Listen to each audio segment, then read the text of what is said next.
போர் பண்ணல, இல்ல சின்ன வயசுல போய் போர் பண்ண வேண்டாம். சரி விடுங்க. ஆனா ஒருத்தர் பெரிய வயசு ராஜா வரக்கு முன்னாடி சின்ன வயசுலயே வந்து என்ன பண்ணாரு, பெருசா அந்த கோலியாத்த அடிச்சு தூக்குனாரு, சம்பவம் பண்ணாரு. அவர் யாரு? அந்த சம்பவத்தை பத்தி நமக்கு கதையா சொல்ல வராங்க. ஜெமிமா, வெல்கம் பண்ணிடலாமா?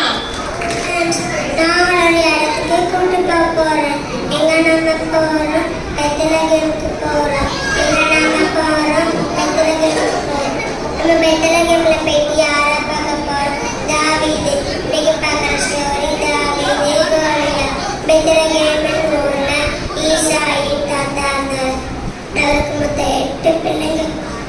அது லாஸ்டா அழக பிள்ளையா செல்ல பிள்ளையா அதுதான் நம்ம தாவீது ஆடு மேய்ச்சிக்கிட்டு இருக்கும் போது அழகா தம்புரு வாசிக்கிட்டு இருந்தா.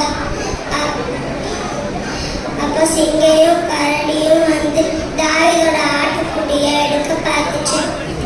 தாவீது ஒரே ஒரு கூழாங்கலை வச்சு அதை நெத்திலே போட்டு செத்து போயிடுச்சு.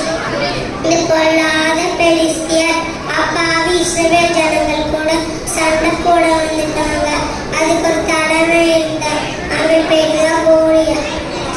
கோலியாத் 6 அடி உயரம். நல்லா ஹெல்மெட் போட்டு பெரிய ஷூ போட்டு அப்படியே நடந்து வந்தார். இஸ்ரவேல் மகளுக்கு 40 நாள் தொல்லை கொடுத்தான். இப்பதான் நம்ம தாவீது ஹீரோ வந்தாரு. தாவீது வந்து ஒரே ஒரு கூழாங்கலை எடுத்து சுத்தி அவனோட நெத்திலே போட்டு அவன் செத்து போயிட்டான். அடுத்து அவன் கோலியாத்தோட கத்தி எடுத்து தாவீது கோலியாத்தோட தலையிலேயே வெட்டிட்டான்.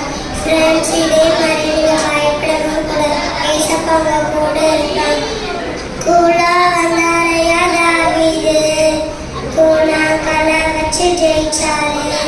உள்ளத்துல கத்தல் வந்தா எல்லாமே சின்ன மனுஷனுக்குள்ள பெரிய ஆண்டவர் வந்தார். பெரிய பெரிய அற்புதங்கள் நடக்கும்.